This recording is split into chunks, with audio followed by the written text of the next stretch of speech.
umur gitu. Hmm. Gitu.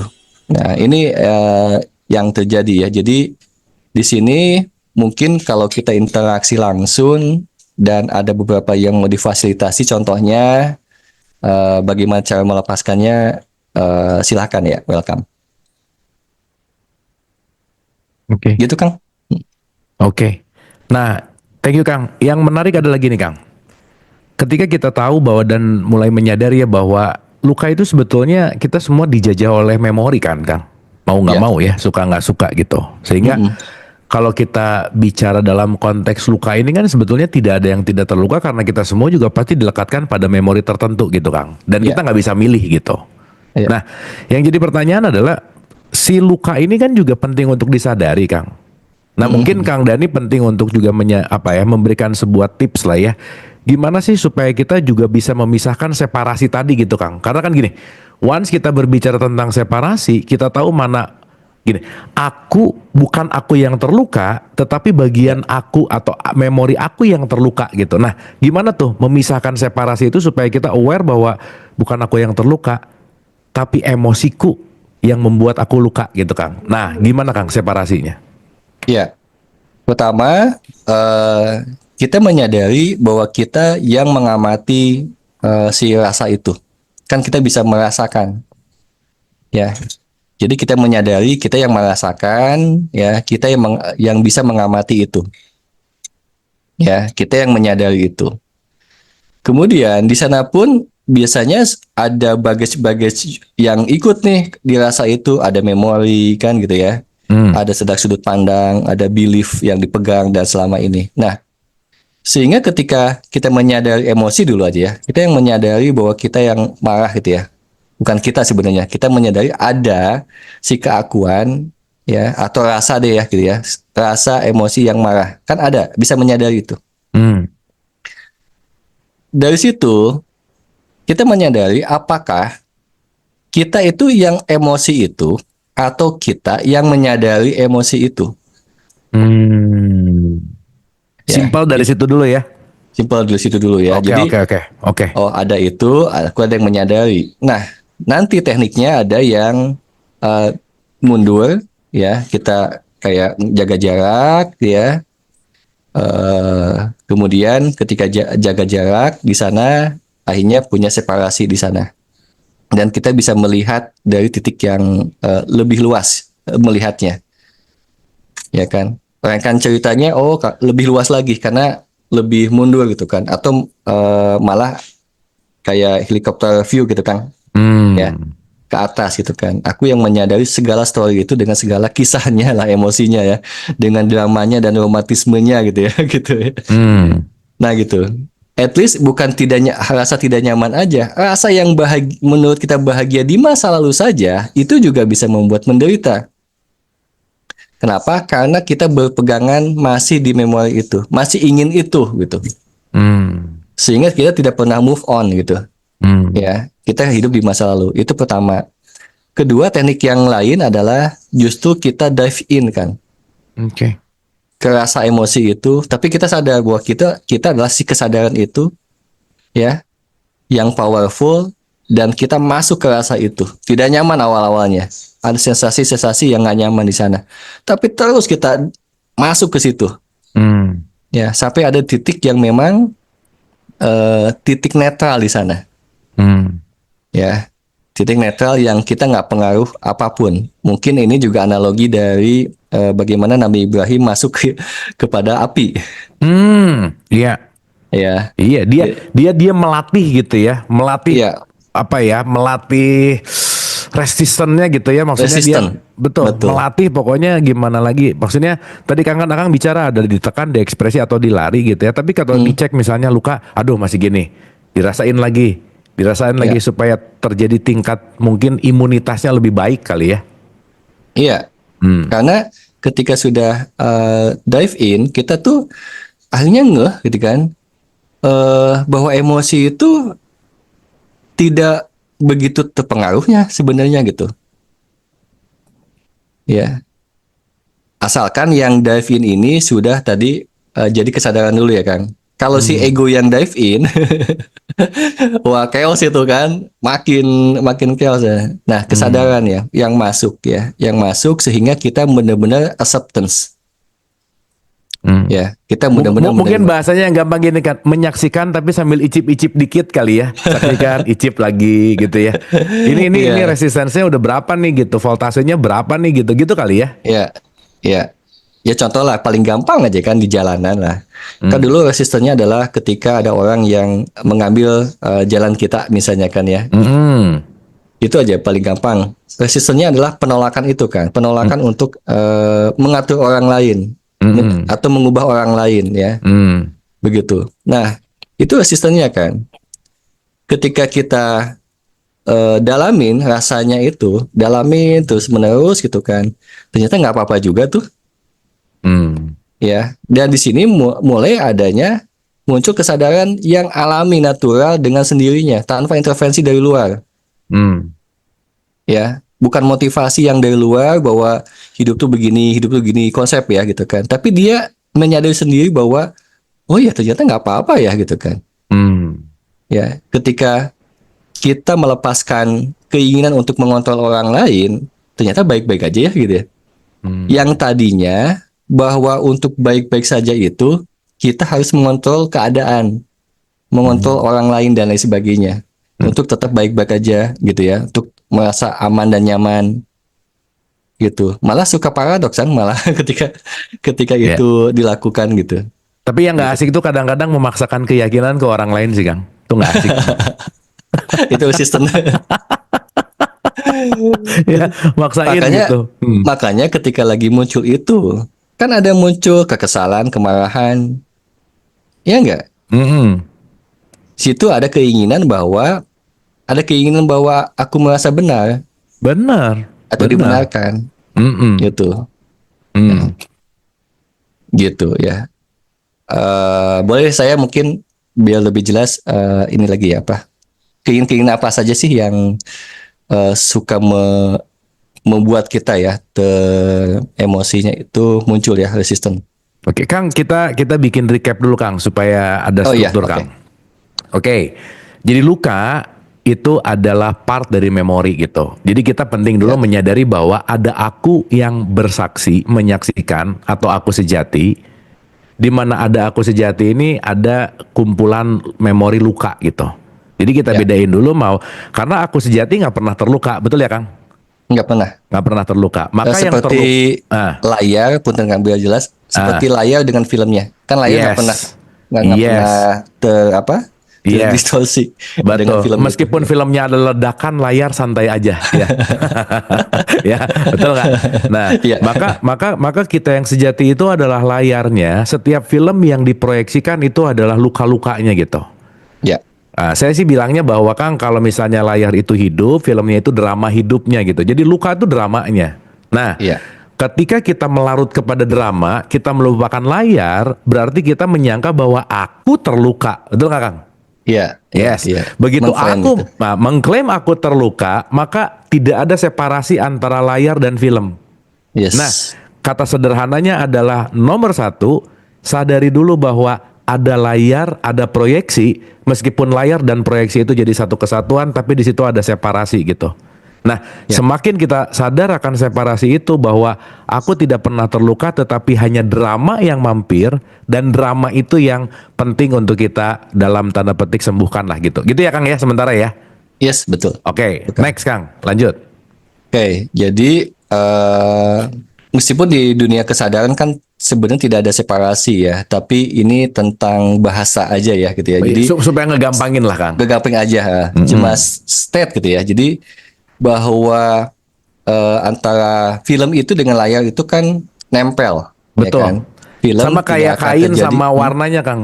Kain sama Yes, warnanya juga ya, nempel kan? Ya. betul, ya. Atau kita kan yang telanjang ini, terus kita pakai baju-baju ini, gitu Nice. ya. Nah, Ya.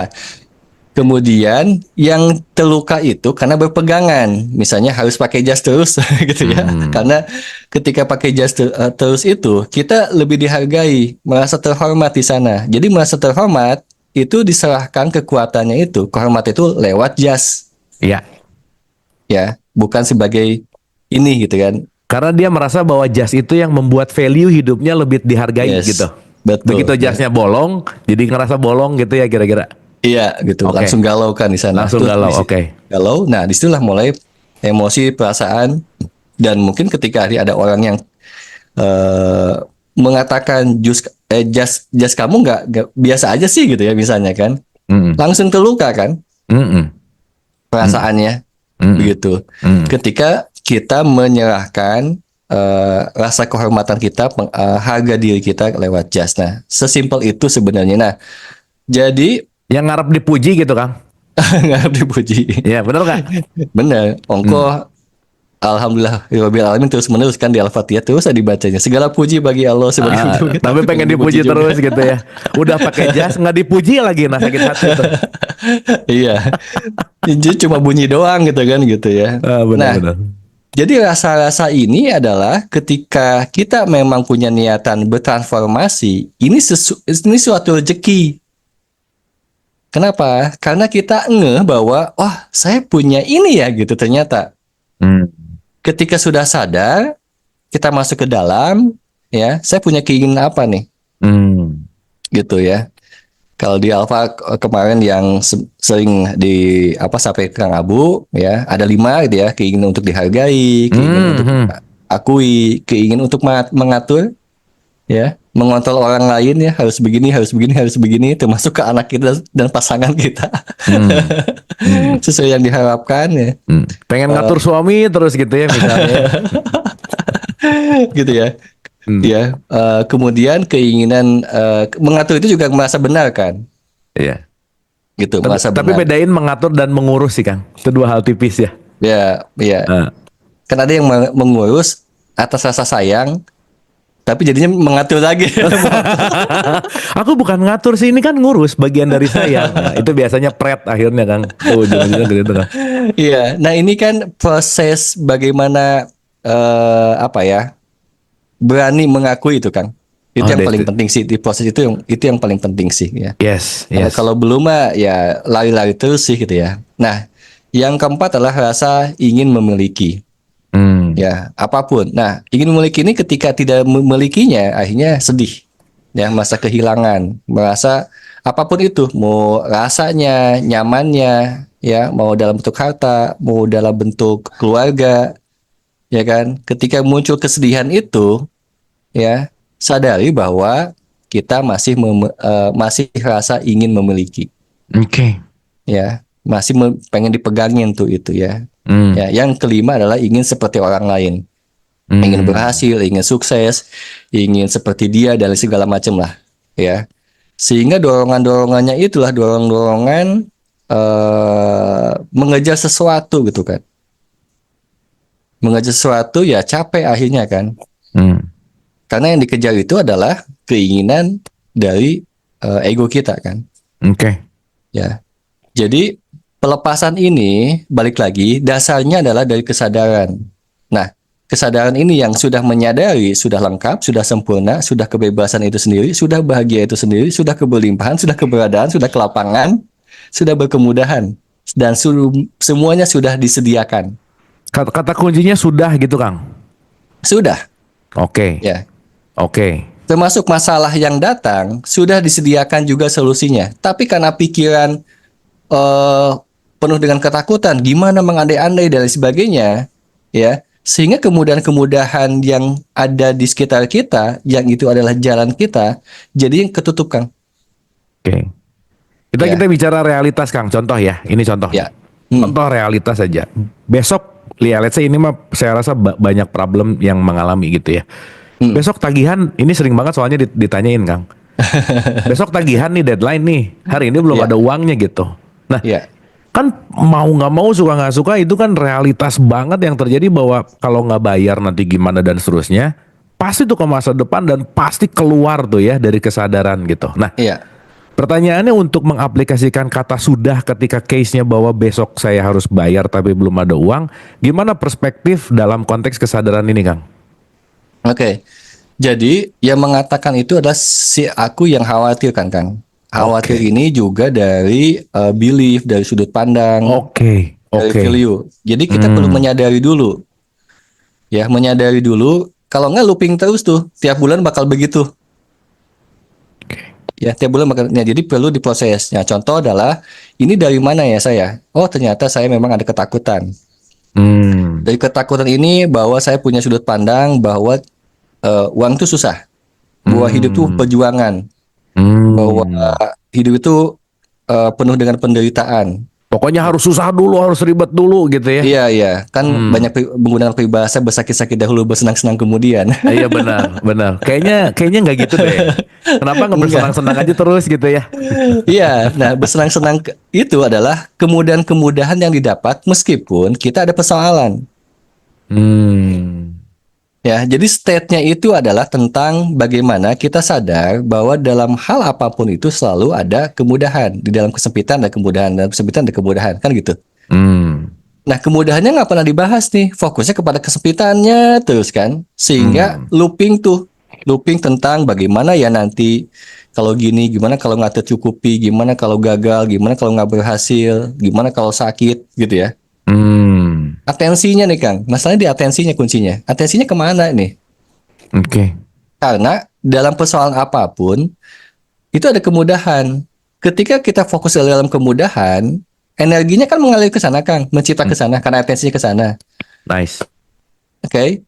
Yes. Maka persoalan apapun akan terurai dengan sendirinya dan ada pengaturannya yang membuat itu menjadi mudah gitu Hmm. Hmm. ya. Jadi atensinya kemana dulu? Nah ini yang perlu dibersihkan. Salah satunya adalah eh, contoh kekurangan itu merasa misalnya dulu sering diabaikan misalnya. Itu juga pengaruh tuh. Hmm. Ketika dulu punya story bahwa kita sering diabaikan, merasa tidak berharga, tidak bernilai, di dalam kehidupannya tuh jadi kayak karena uang itu tentang nilai kan, Hmm. gitu ya. Nah itu akhirnya menjadi ngeluping Oke. ya, bisa ke Oke. arah hal itu. Tapi kalau sudah mulai ngeh bahwa di dalam diri kita tuh ternyata memiliki program itu ya, dan itu kita sadar bahwa itu hanya programming ya, dan yang programming ini adalah bukan sejatinya kita lepaskan dan mulai bersedia untuk menjadi sejatinya, maka akhirnya frekuensinya akan pindah Hmm. Yes. begitu. Oke. Ini juga relate banget Kang. Ini mungkin cerita dari teman-teman yang banyak juga gitu ya. Hmm. Perspektif Kang balik lagi. Ini Hmm. sikapnya tuh cemburuan, tapi di balik itu tuh ada rasa bahwa merasa bahwa dengan cemburu tuh sayang gitu loh Kang. Aku tuh Iya, sayang gitu. Kan lucu ya. Maksudnya ini menarik gitu iya, bahwa iya, jadi mindsetnya punya belief system bahwa ketika cemburu itu adalah, tapi ini kasus teman saya Kang ya, bukan kasus saya, ini iya, cerita dari orang-orang iya, iya, gitu iya. ya. Jadi ya gue banget katanya. Nah, kata kuncinya adalah ada satu paradigma tentang belief system bahwa kalau ini harus itu gitu Kang. Kalau Iya. sayang adalah cemburu gitu. Kalau itu tadi bersakit-sakit adalah dahulu baru bersenang-senang. Nah, maksudnya gimana tuh Kang? Karena kan itu kan udah jadi habits ya, satu udah jadi Iya, program. Wah, mengakar banget gitu. Gimana Kang? iya. Ya itu dia. Pertama memang perlu disadari itu dulu ya, bahwa di dalam alam bawah sadar kita yang tadi dianggap jiwa itu menyimpan value tentang kehidupan, sudut pandang terhadap kehidupan. Itu aja tentang hidup aja value-nya apa sih? Misalnya kalau saya tanya, ketika misalnya hidup itu apa? Yang pop up tuh apa sih? Yang mulai Hmm. muncul? Hmm. Beratkah? Ya, merasa kayak Hmm. aduh, itu kan sensasi yang spontan. Ya. Nah, itu perlu diakui. Jangan positive thinking. Ah, enggak lah gitu kan. Hidup itu berkelimpahan, hidup itu berkemudahan. Itu bypass. Betul betul Kang. Ya, Mungkin itu disadari dulu. itu jarang Nah, sih Kang bahwa bicara bahwa bahayanya positive thinking. nah, Banyak itu. orang yang tidak menyadari bahwa positive thinking itu danger Kang, bahaya. Yes, yes. Yes, Hilangnya nice. kewaspadaan di sana. Betul betul. Hmm. Ya. Nah, jadi ketika akhirnya kita framing gitu kan ada teknik-teknik melakukan reframing gitu kan. Itu hanya ngebungkus doang, isinya mah kan itu gitu kan. Tuh, Tidak mengubah. betul. Jadi mendingan kita sadari bahwa ketika dilontarkan kata hidup dan artinya hidup itu apa buat Anda, rasanya apa? Jujur aja.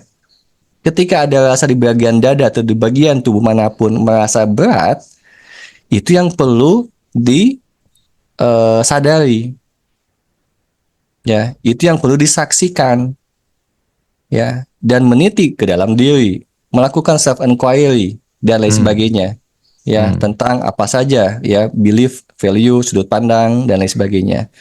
Sehingga kita ujung-ujungnya adalah bahwa kita bahwa semuanya itu adalah story dari bahwa kita mungkin diajarkan, bahwa kita pernah mengalami ini dengan orang tua kita, Iya. dan kita menyimpulkan sesuatu dulu, Hmm. ya, memaknai sesuatu waktu kecil yang kita belum sadar. Tapi kesimpulan itu kan tidak absolut, tidak fix. Nice. Betul, Kang. Ya, Nggak mau selamanya tuh begitu gitu ya. Dinamis. dinamis, bisa berubah, ya.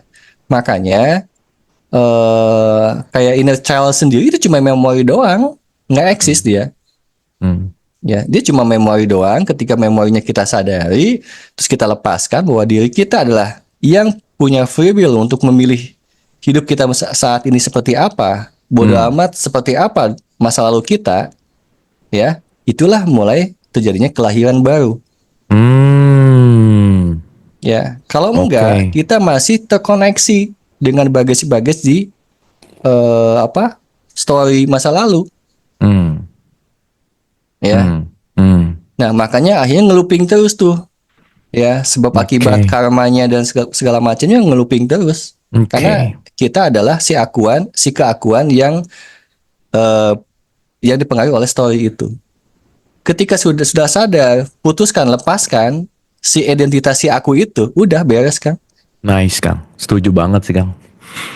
Hmm, Tapi yang menarik lagi, Kang, ya, kita ya, bicara dalam konteks faktual. Banyak luka, banyak kesakitan dan penderitaan menggunakan atas nama cinta, Kang. iya, Maka yang orang tadi. yang kita cintai itu justru malah yang membuat kita makin sakit loh, Kang. Semakin semakin merasa mencintai, semakin menyakiti gitu. Iya, Makanya alih-alih aku cinta anak, aku cinta siapa, tapi jadi lekat gitu, Kang. Jadi melekat, jadi ngatur, jadi insecure, iya, jadi dan seterusnya gitu. Nah, iya, apa batasan tipis antara mencintai dan melekat dalam proses penyembuhan, Kang? Kan alia, aku tuh saking sayangnya sama anak, anak nggak boleh keluar rumah. Lah, iya, ini mah sayang atau ngurung sih, kan beda tipis, Kang. Betul nggak? Balik lagi kayak tadi gitu. Makanya kadang atas nama cinta ini juga bahaya dalam konteks bahwa ya itu tadi, kalau kata Queen tuh too much love will kill you, Kang. Gitu. iya, Kumaha, Kang? benar. Gimana, Kang? Ya, pertama kita perlu sadari kita memiliki cinta yang seperti ini tuh dari mana sih? Pasti kita belajar dari yang sebelumnya. Ya, misalnya orang tua kita mukul, terus bilang, saya mukul, saya marahin itu karena saya cinta sama kamu, saya sayang sama kamu. Ke record. Ke record lah. Dan itu yang Oke. dia tahu akhirnya. Ya, Oke. yang itu yang dia yakini dan dia melakukan itu lagi kepada anaknya. Ya, Hmm. diwariskan. Selama Oke. tidak menyadari bahwa itu cuma story, ya, cuma story dan itu bisa dilepaskan dan kita bisa memilih dengan pilihan yang lain yang berkesadaran, ya, bukan karena pelarian. Karena bisa aja saya nggak mau kayak ibu saya yang ngatur-ngatur. Hmm. Saya pengen bebasin anak saya. Itu juga salah, Kang. Hmm. Kenapa? Karena ada atensi marah di sana, ada reaksi. Maksudnya melakukannya karena reaksi penolakan gitu maksudnya. Karena penolakan, Oke, I tidak, see. bukan Yes. dari, jadi emosi itu Bukan kesadaran gitu kan? bukan kesadaran, tapi by Oke. reaksi, by ego lagi akhirnya Yes, pilihannya yes. itu, Oke. ya. Jadi Hmm. banyak akhirnya kan jadi toksik kan. Maksudnya dulu orang tuanya tegas banget, karena dia merasa nggak nyaman, ke anak-anaknya jadi nggak tegas, ya. Tapi itu by reaksi dulu karena kita marah sama orang tua kita, nggak suka, ada penolakan, ada resisten dengan hal itu. Hmm. Nah, perlu diproses dulu, lepasin semuanya sehingga yang memilih itu adalah dari kesadaran, bukan dari ketakutan, bukan dari rasa memori yang muncul, ya, ketika misalnya komunikasi sama anak.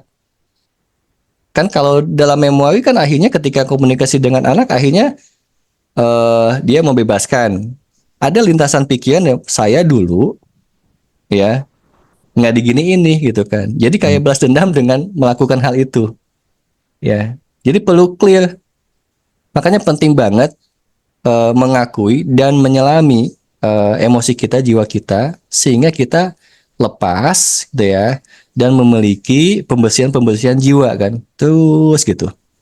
Jadi ujungnya bahwa perjalanan hidup kita adalah melepaskan keakuan Hmm.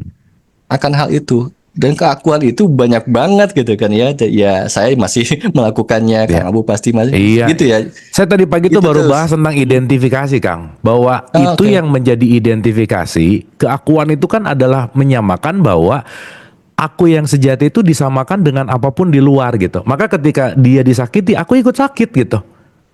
Ketika Hmm, barangku disakiti, aku ikut sakit. Padahal kan sebetulnya nggak ada kaitannya ya bahwa nggak ada. mobil ketabrakan apa jadi sakit hati gitu. Itu tadi pagi saya bahas dan saya Ya, jadi getting clear banget gitu waktu Kang Dani bilang bahwa iya ya, kata kuncinya sebenarnya jujur tadi sih Kang. iya, Itu nonjok banget sih bahwa iya, banyak orang yang tidak, ya saya ngomong banyak karena fakta sih. Banyak iya. orang yang nggak jujur sama perasaannya gitu. Yes, Hidden iya, the feeling gitu Kang. iya, Gitu sehingga ketika dia melatih dirinya terlatih untuk tidak jujur terhadap perasaannya, dia jadi pretending dan looping gitu Kang. Bahkan itu iya. nggak disadari gitu. Nah, itu dia. Wah Looping itu kan terus akhirnya kan. sadis sih. Nah, Sadis sih. reinkarnasi ini akhirnya berlaku kepada si keakuan itu kan. Hmm. Kesadaran mah enggak selesai Yes. Oke. gitu ya. Oke. Jadi terus aja ngeluping-luping remedial remedial terus menerus kan gitu. Once Nah, ketika udah sadar, udah lepas tuh. oke. Nah, sekarang satu poin Kang, ini kayaknya agak lebih dalam dikit aja ya. Iya. Saking seseorang lukanya udah terlalu jadi dominan dan itu menjadi adiksi Kang. Mm-mm. Kalau kata orang Sunda mah jadi baal Kang, apa baal teh atuh ya? Iya, Dia iya.